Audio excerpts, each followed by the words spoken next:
Welcome to the podcast, the show where we're looking to explore insights and ideas about shaping the future of veterinary practice. And today I'm joined by someone who is exactly doing that. I'd like to welcome Dr. Catherine Harper, who is a powerhouse in the veterinary world and is here today. One of the things that's even more special for us to recognise, Catherine is the first person in Australia to achieve the Chartered Veterinary Practitioner status through the AVA, a major milestone that recognises a 2-year process of mastery, consistency, and the kind of leadership that really lifts our profession. Today, we are hoping to get some pearls of wisdom from Catherine and look at how we can continue to lift our profession. So welcome, Catherine.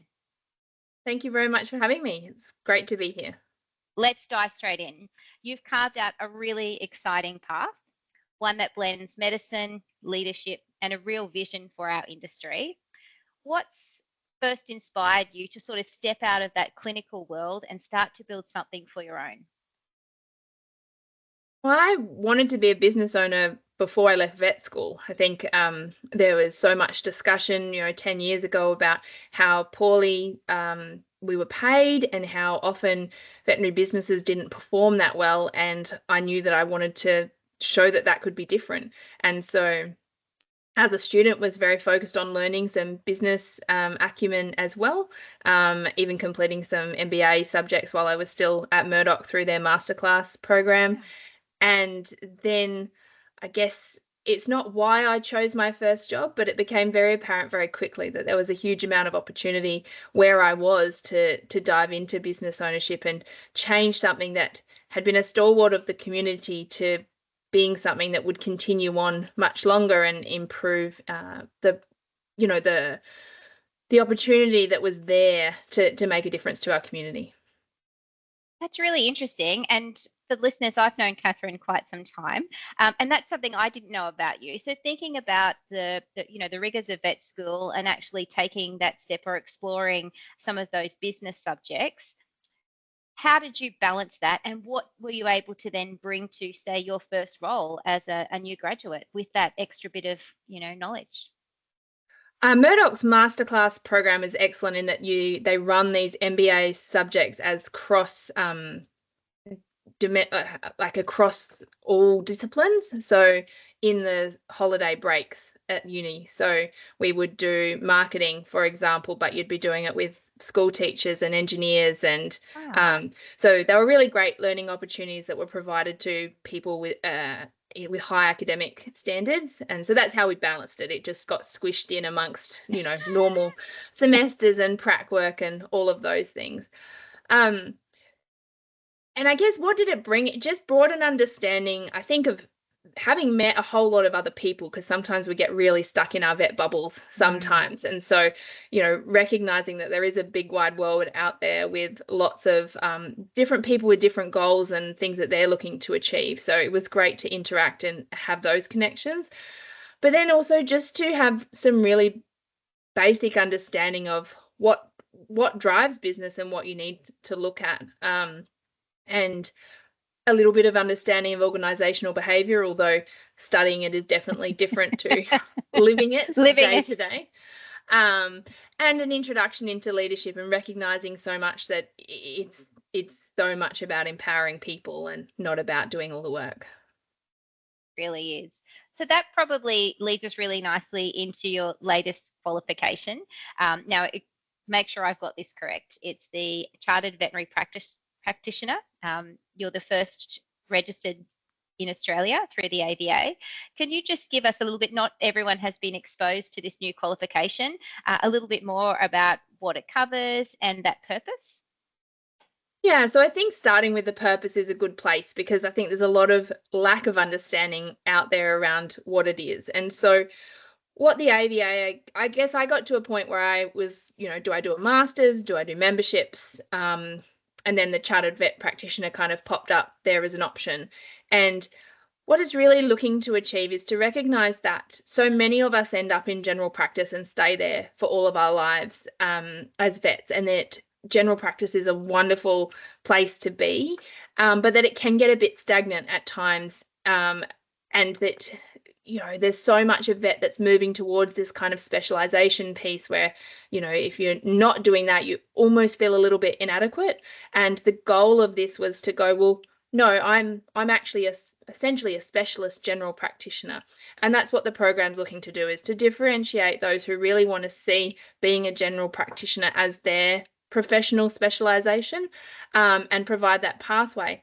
But not only clinically, to recognise that it's more than just being good at being a vet. This is about being a stable, confident person, a team member around, and contributing to your veterinary business. So it's not at all aimed at business owners, but it gives you an idea of understanding teams and things. And then also some of the broader aspects of a profession like One Health and antimicrobial resistance and things. So it's there to show that you are operating at a high level in general practice, and to provide a pathway for that is different to specialisation or masters and these sorts of things. So that's what it is. It involves 2 years of study, 4 core subjects, and then a whole lot of continuing education, with a significant amount of that continuing education being within medicine. So the course itself, I think, is one of the best CE things that I have done, particularly the clinical elements. So many of the clinical type courses that I've done previously have sort of been a rehash of uni, start from the beginning. And yet as a 10-year plus clinician, you don't really need to start from the beginning. What you want is the latest and greatest, and this paper that was published last week, and a lot of us don't have the opportunity to have journal clubs and things within our businesses or have access to that. And this course was great in that it really focused on that. Really super quick review of pathophys, especially if some of the knowledge has changed around that, but then gone, okay, these are the updates, this is what it looks like from a clinical perspective, and this is how you can use it tomorrow.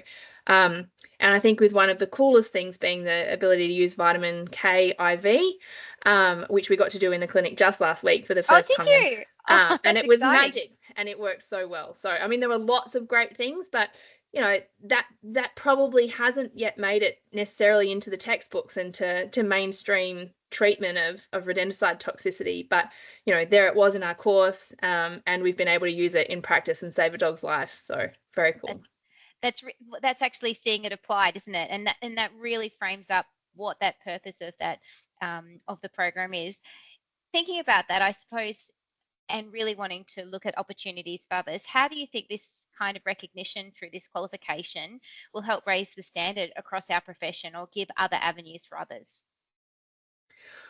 Well, my real hope is that it gives those new graduates or even recent graduates and even people like me a pathway to recognise that being a GP is actually a hugely significant skill and a really rewarding long-term career, and that you don't need to do residency programs or internships to be able to be really skilled at your job, and that in many ways being a generalist holds as many difficult skills as being a specialist. They're just applied in a different way, and that you can really own operating in a specialist space in a generalist role. I think it makes complete sense. And I do agree. I think it's a real opportunity. We don't often recognise the generalist, and I like that continuing education piece is in there to really look at some of those areas of advancement that you might not have had a lens on in work. So that's amazing. So I suppose that probably leads into thinking about leadership in your team through that development.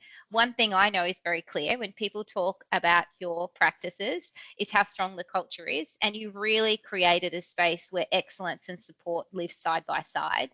So thinking about your approach to leadership, I know you've spent a lot of time and work in this area and are very passionate about empowering your people. How do you bring people along while still holding up those high standards? Well, let's start by saying I definitely don't have all the answers or the solutions to this one. And I think in many ways there's a whole lot of trial and error in finding out what works for the people in your team, what works for you, and how you can do that.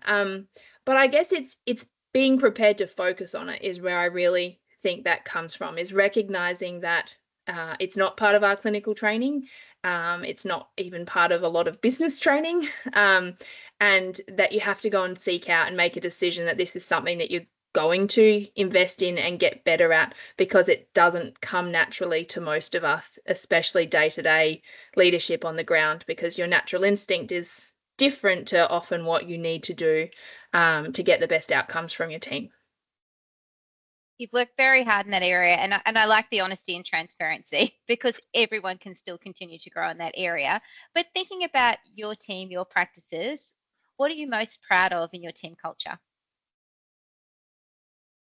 What I have loved watching, especially as the business and the teams got bigger, is the little relationships that develop between them and the way that they then support each other, with, whether that be a special coffee treat on a day where they recognize their teammate struggling, or bringing in a rabbit hutch because, the daughter really wants a rabbit, but that's been the barrier, to helping. So seeing all these little groups, not in a cliquey way form, but in forms where they're giving each other support, both in and outside of work, that then helps them to push each other and be that bit better. That really, when I think about that and with the team, it is what we all strive to hope for in a culture. It's that empathetic, compassionate, looking outside of just who we are at work, but who we are as a person. And it sounds like you're really driving that, which probably thinks too that the challenge we can have, if you could step through, your business has grown. Could you just give us some insights in where you first started in business ownership and where you are now? And just sort of step us through how you've traveled that journey, thinking about the changes or the structures you've put in place to be able to support you and the team. Yeah, absolutely. So my husband and I, my husband's not a vet, embarked on our business ownership journey when I was 18 months out of vet school. And we bought 2 rural mixed practices that had been operating as a solo business before that. So there were 11 staff across 2 locations in 2016. So we're approaching 10 years. From that point, the business has continuously grown. So we now have 36 employees across 3 sites. So we purchased a 3rd location last year. And I guess that growth and looking after people, I mean, I had 3 core goals when we bought the business. The first one was to serve the community and continue, I guess, the legacy and that had been there from my boss and his boss before him in terms of providing veterinary service to the Barossa and Mid-North. But then my 2 other goals, one I already mentioned, was really about proving that veterinary practice can be profitable and sustainable, especially in a rural setting, and that we can keep staff and we can make it work, which we have absolutely achieved at this stage. But the third one was really about it being a workplace of excellence and having people sit down with their mates to have a coffee or to have dinner. And when the inevitable question kind of gets thrown out, how's work, that the response would be positive, that it would be, oh yeah, this is a bit frustrating, but I'm loving it. I love being there. My leaders, my boss does X, Y, Z, and isn't this so great? So it was to really have a team that was engaged and wanting to be there. In terms of things that we've done to keep and maintain that, and of course we've had wobbles along the way, but it's focusing, I guess, on their needs and really on their development. So we do lots of in-house training and lots of access to training and professional development for them. We hold team wellness days and afternoons where we go off-site and explore not just, I guess, your traditional yoga and this and that, but also looking at, can we support them by helping their financial literacy and, talking to a financial planner, talking to a nutritionist and looking at how they can make sure that they're sustaining themselves appropriately through the day and looking after their families at home. So thinking about how can we help them be well-rounded people that get access to these skills they may not necessarily have come across. And then I guess the more day-to-day things like flexible working arrangements, not one of not two of my team are on the same set of hours or rosters or anything else, which absolutely presents challenges, but it also means that we're working with them to, I guess, job craft and make it best for their families and their needs without losing out on the business. And then as the team has matured and grown, which has definitely happened, we're running into the baby generations, if you like. And so we have been able to, with the good performance of the team or of the business, be able to offer paid parental leave over and above that provided by the government, which is, I think, is just a wonderful thing given how female dominated our profession is becoming.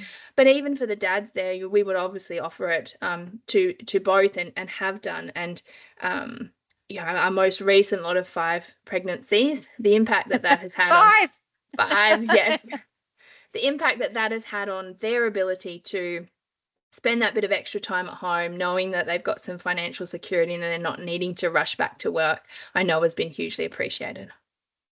They're incredible initiatives that you've started, and again, raise the bar and allow us to, like, we think about the future of our profession. You really are crafting the way forward for us in a way that's supportive of the team. And it's great to hear your insights, and hopefully listeners can think about what they could do differently rather than what we've traditionally done, because what the needs of our team do grow and evolve with time as well.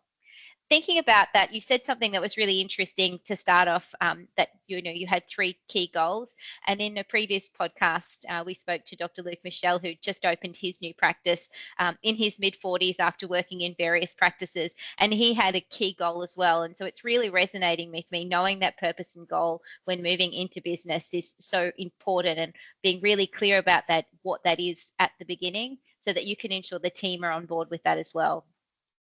Thinking about that then, and you've developed over that time as well. You've got 2 beautiful children, your husband as well.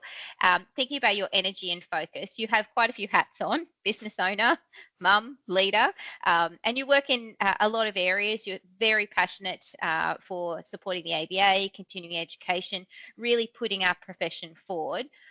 Are there any habits or routines that help you show up to be your best? Thinking about the hats and all the energy that you need, are there any things that you could share, habits or routines that you do to help you show up to be your best? I think for me, exercise has got to be top of that list, and particularly exercise getting outside, like sunshine and even if it's rainy, but being outside in nature helps me to reset. And I know, and I will feel it absolutely if I've had a few days where I haven't been able to do that. So that's absolutely top of the list, and prioritizing some sort of physical activity daily makes a huge difference to me. I guess a couple of other just really little things, a couple of glasses of water in the morning, straight up, because we often don't drink enough during the day. And so I think that helps carry you through and make you feel a lot better. And then really, I guess, trying to focus on, I mean, it can be all consuming owning a business, and always in your head, and just, constant noise of I've got to do this or I've got to do that. But finding ways to really own those moments when you are with your family and with your kids, and I guess recognize them for what they are and not take them for granted or be on your phone doing this, that, and everything else, because then they can just get lost and you don't get them back. Don't get them back. Really valuable insights. Thinking about that, what brings you joy in the day? If you were having a day, think, is it clinical, business, or life? Where are those moments of joy that you experience each day? Because there are tough days, I'm imagining, being a business owner and managing such a large team. Where does the joy come in for you in 2025? It's in conversations with people. I love interacting and feeling like I can make a positive impact on people's lives, whether that's my team or the clients in the consult. I'm a consulting vet. It's where my passion lies, in really building those relationships. So, for me, it's if I'm in the consult room, if it's with the team, or if it's then I'm spending the time with the kids, and they're just starting to get to an age where you can actually have a really good conversation with them. And so that's lots of fun. It's incredible, isn't it? What do you hope they'll see from you and what you're able to achieve? What do you hope they'll take from this this journey that they've been a part of with you? Well, there's elements that I do hope they take and some that I hope they don't as well. Step them through with us. I think what I want them to take from it is to realize that anything is possible. You just have to put your mind to it and work, and recognizing that, hard work will get you a long way, but that it's not possible by yourself. So you need to have those relationships and those people around you who are steadfastly supporting you. And I really hope that they see that in that Josh standing next to me, and that this is not just Catherine's business. It's very much a family business where we all contribute. So I really hope that they see that.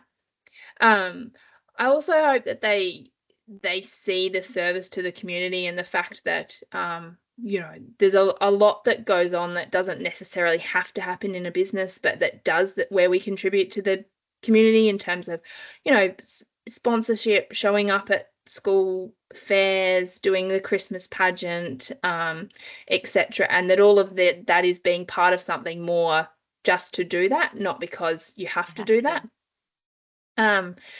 But then I also hope that we can continue to pull back a little bit on things like perfectionism and the always needing to work too hard.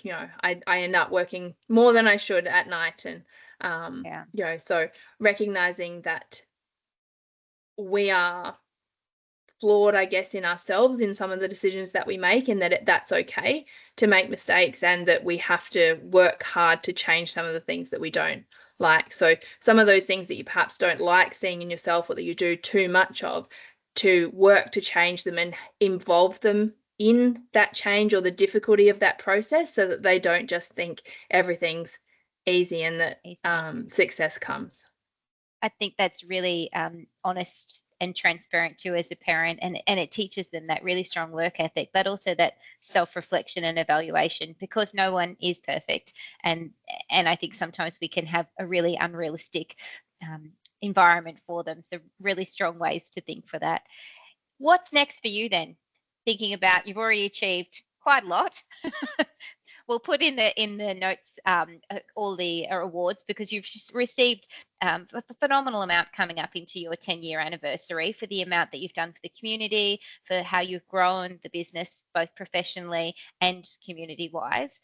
I get the feeling that you're only just getting started. What's next on the horizon for you? So we are embarking on building a brand new hospital next door to our current site. Yep. So it is nearly 4 times the size of our current building. Just a little upgrade. Yeah, just a little upgrade. And I guess really our goal is that this is a 20 to 30-year plan for our community. It's growing. We have been out of space for some time, and we know that there's a lot of ongoing housing development and things, and how we very much recognize the important part that animals play in people's lives and are going to continue to play. And we want to make sure that there is a facility that can replicate, that bond and what it means. So due for completion March, April 2026. So we're very excited, I guess, to be able to have the facility that matches the service offering that we've had in place for many years now, but now a building, I guess, to match, and that allows us to refine and improve that further, as well as providing a future for veterinary care in the Barossa. And it ties in really with those 3 purpose points that you had when you started thinking about the business, to serve the community, to prove that you can have a profitable and grow a business, and then really have a workplace of excellence that sits so beautifully in and is a way to take you into that next chapter, still with that same vision that you started when you were 18 months out and took on veterinary business ownership with Josh, which is incredible. Well, you've really it's been a fantastic conversation with you today. You really raised the bar in our industry and show us what can be done with some grit and some hard work and enthusiasm. You've also shown us that leadership doesn't have to come at the cost of balance, and that it can be driven by purpose and really fueled by passion and joy and shared with others. Just one question before we go, if I could. If you could sit down with a young vet today who is just starting out, thinking about the leap that you took so early, or some guidance, what's one thing you'd want them to hear or to take on board? I think the thing that I'd want them to hear is the first job is really important, and if it's not working, be brave and change it, and that's fine. We don't get it right first time, and it won't even necessarily be your fault or your boss's. It might just not be right, and that's okay. But I think the thing that I'd like you to hear and take with you is that there's a lot of focus on what you should be getting in vet, and what your workplace should look like and what you should get from your employer, but to not forget that at the end of the day, you got in this for the patients and their clients, and that sometimes to do the best for your patients and your clients, you need a little bit of discretionary effort that potentially comes out of your time, not just business time, and that's okay. And ultimately, that's what fulfills our purpose and our why, and is what's going to drive us and help to keep us happy and well. So to just remember that sometimes the above and beyond is actually really worth it, and is what keeps you going. Thanks, Catherine. A very powerful statement. And I think you articulate it in a way that people will see it differently. And you're very right that change in perspective can really help to drive that purpose. Thank you so much for your time today. We really appreciate your insights, and thank you everyone for listening. We look forward to sharing with you another valuable insight on our next podcast. Thanks, Catherine. Thanks, Tanya. It's been a pleasure.